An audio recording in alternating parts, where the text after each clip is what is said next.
People laugh at it. They tease you for it. Someone walks in and hears you mid-conversation with your dog, and suddenly you're the weird one. But here's what they don't understand. You're not doing this because you're confused about what a dog is. You're doing it because something inside you genuinely needs to express itself. And that need, that pull toward connection, even with a creature who can't answer back in words, is one of the most revealing things about who you are. Science has a name for this. It's called anthropomorphism, the tendency to assign human qualities and emotions to non-human beings. For a long time, psychologists treated it as a flaw, a sign of irrationality. But the newest research tells a completely different story. The people who talk to their dogs, who narrate their dog's inner thoughts, who say, "You okay, baby," when their dog looks sad, these people score significantly higher on specific psychological traits that most people would actually want. So if you talk to your dog, this video is about what that actually says about you, not the joke version, the real version. But before we get to the traits, there's something underneath all of them that most psychology videos never mention. A hidden thread that connects everything. I'll come back to it at the end, because once you see it, you can't unsee it. So let's begin. Trait 1. You have higher emotional intelligence than most people around you. Emotional intelligence isn't just about managing your own feelings. At its core, it's the ability to read emotional states in others, even when those others can't tell you what they're experiencing. A dog can't say, "I'm anxious today." A dog can't say, "I feel left out." But you notice it anyway. The tail that's lower than usual. The eyes that seem quieter. The way they press against your leg differently when something feels off. And your brain doesn't just register this, it responds. You speak to them. You adjust. You check in. That's not silly. That's emotional attunement, one of the rarest forms of human intelligence. And you developed it with your dog for the same reason some people develop it with children who can't yet talk, or elderly parents who've lost their words. You didn't need the other person to explain themselves. You learned to feel it. And when you bring that skill into your human relationships, you become the person who notices when someone says they're fine, but clearly isn't. The person who asks the right question at the right moment. The person others feel safe around, because you make them feel seen before they've even opened their mouth. A 2022 study in animal cognition found that people who regularly talk to their pets show stronger social cognition, better at predicting emotional states, better at perspective taking, better at reading unspoken tension. You didn't just get a dog, you trained yourself to feel deeper. But here's the part nobody warns you about. Sometimes understanding people too well becomes a trap. Hold that thought, because it connects directly to something I'll explain at the end. And the second trait, it's quieter than the first, but just as revealing. Trait 2. You have a secure enough inner world to not care how you look. Think about what talking to your dog actually requires. Saying things out loud that serve no practical purpose. Not caring if someone hears you. Choosing genuine expression over social performance. That is not something everyone can do. Most people spend their lives performing. Every word filtered through one question. What will this make people think of me? They don't sing in the car when someone might see them. They don't narrate their dog's face in a silly voice because someone might laugh. Underneath all of that filtering is a nervous system that learned authenticity is dangerous. That being truly seen leads to rejection. But you talk to your dog, fully, unguarded, without editing yourself. That means somewhere inside you. There's a part that knows. I am allowed to just exist as I am. Maybe you still perform in other areas of life. Maybe you still shrink and second guess. But in this one space with this one creature, you let yourself be real. Psychologists call this psychological safety. The internal belief that expressing yourself won't result in punishment or shame. People who have it, even partially, are statistically less likely to suffer from chronic anxiety, people-pleasing exhaustion, and identity confusion. Talking to your dog is one of the quiet ways you keep that safety alive. But notice something interesting here. The same person who is completely free with their dog is often the most carefully controlled with people. Warm with animals, cautious with humans, unguarded in private, armored in public. And that split points directly to the hidden thread. I'll get there. But the third trait, this is where it starts to get uncomfortable. Trait 3. You have a deep capacity for unconditional connection. Most human relationships come with conditions, even the loving ones. There are expectations, disappointments, histories, things you can't say, things you're afraid to need, moments when you feel too much and you know the other person doesn't have space for it. So you hold back, you edit, You portion out your need for connection because you've learned the full version of you is sometimes too much, or not enough, or just inconvenient. But your dog doesn't do that to you. Doesn't get tired of your energy, doesn't pull away when you're anxious, doesn't love you less because you said something stupid or failed at something important. And the people who really talk to their dogs, not just command them, have usually found something in that relationship they couldn't always find with humans. The experience of being loved without having to earn it. Researchers studying attachment theory note that for many people, especially those with anxious or avoidant attachment styles rooted in childhood, pets serve as a secure base. Not a replacement for human love, but a practice ground for it.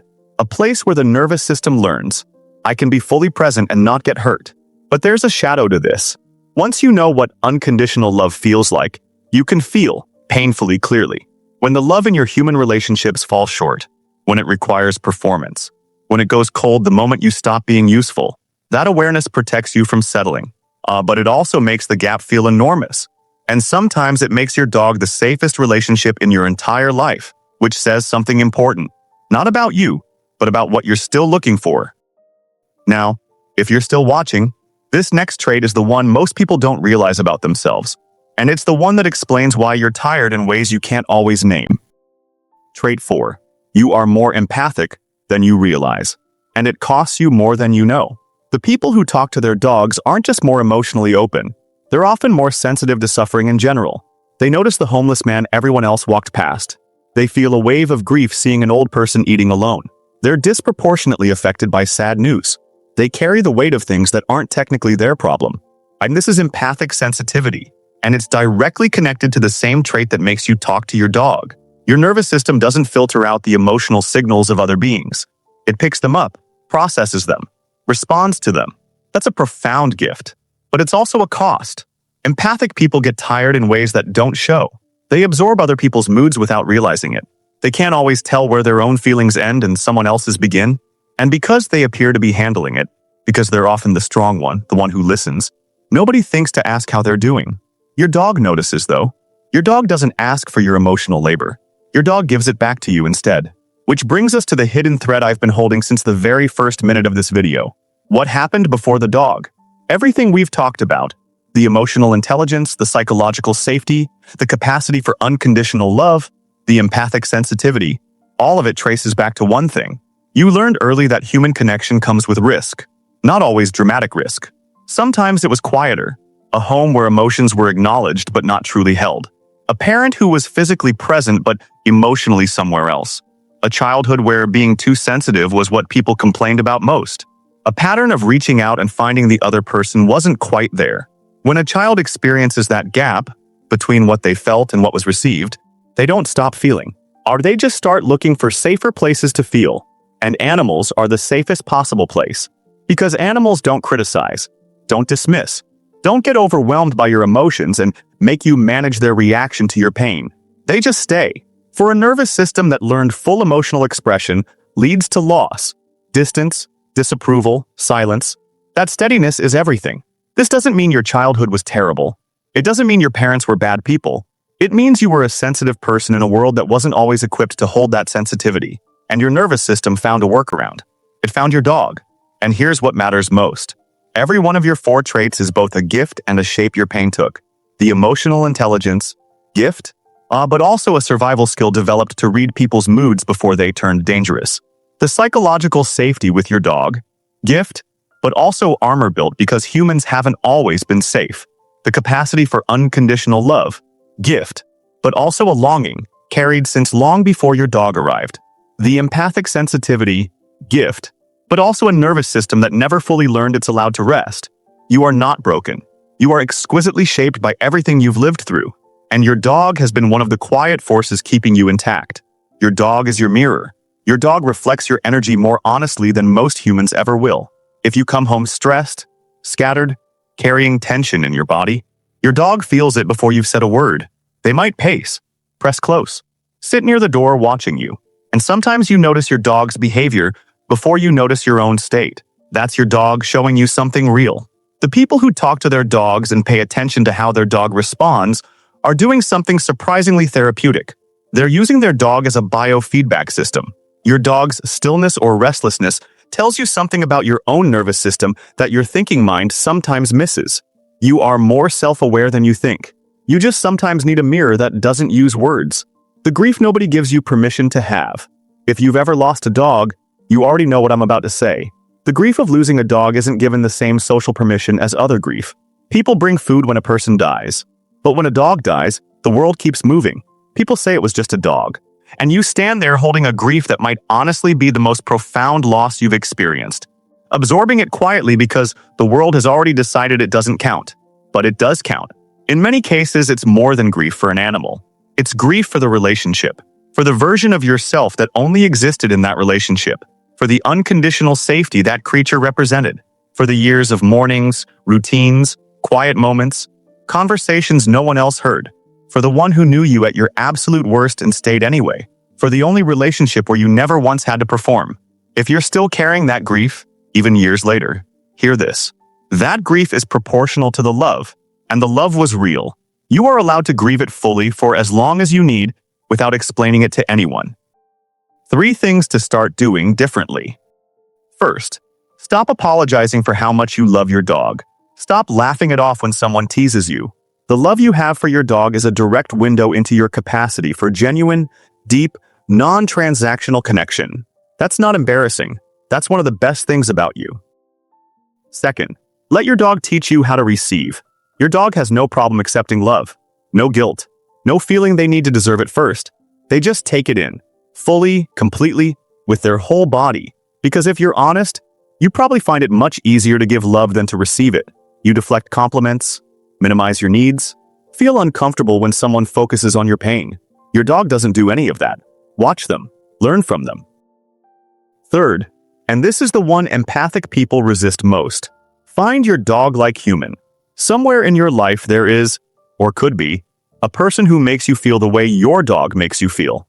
Not perfect, not someone who never challenges you, but someone in whose presence you don't have to perform. Someone who knows the unglamorous version of you and chooses to stay. Someone who makes your nervous system go quiet. If you don't have that person yet, start noticing the absence. Start valuing that ease as much as you value anything else in relationships. Because for someone with your depth of feeling, the ease isn't a luxury, it's survival. The real reason you talk to your dog. You talk to your dog because you have something to say, because you feel things and need somewhere to put them, because you want to be heard, even if heard is just the steady breath of a creature who stays with you, because full presence is rare in this world, and your dog offers it without asking for anything complicated in return. And the world will keep laughing at that. Keep making it a joke. Keep underestimating what it means that you built your deepest sense of home around a creature who will never understand your words, but always understands you. Let them laugh. You know something they haven't learned yet. Love doesn't require language. It requires presence, consistency, choosing to stay, and your dog chooses you every single day, without hesitation, without conditions, without needing you to be anything other than exactly what you already are. That's not nothing. That's not just a pet. That's everything. And I want to say one more thing before you go, because I think you need to hear it. You have spent so much of your life making sure other people feel seen. You notice when someone is struggling. You show up. You stay. You hold space for people who don't even realize they needed it. But who does that for you? Your dog does. Every single day, without being asked, without keeping score. And maybe that's the quiet message your dog has been sending you this whole time. Not just that they love you, but that you deserve to be loved like this. Consistently. Completely. Without conditions. You give that kind of love so easily to others. To your dog. To anyone who needs it. The work now, the real work, is learning to believe you deserve to receive it back. From humans, too. Not just from the one waiting for you at the door. That's not weakness. And if this video reached the part of you that you don't usually let people see, subscribe to UNFELT. This channel is for people who feel things deeply, carry more than they show, and are trying to understand the patterns underneath their life. Comment below. Just one word that describes how your dog makes you feel. One word. I want to read every single one. And if someone in your life needs to hear that their love for their dog is valid, real, and says something beautiful about who they are, send them this video. You're not too sensitive. You're not too much. You're someone who knows how to love without holding back. The world needs more of that, not less. I'll see you in the next video.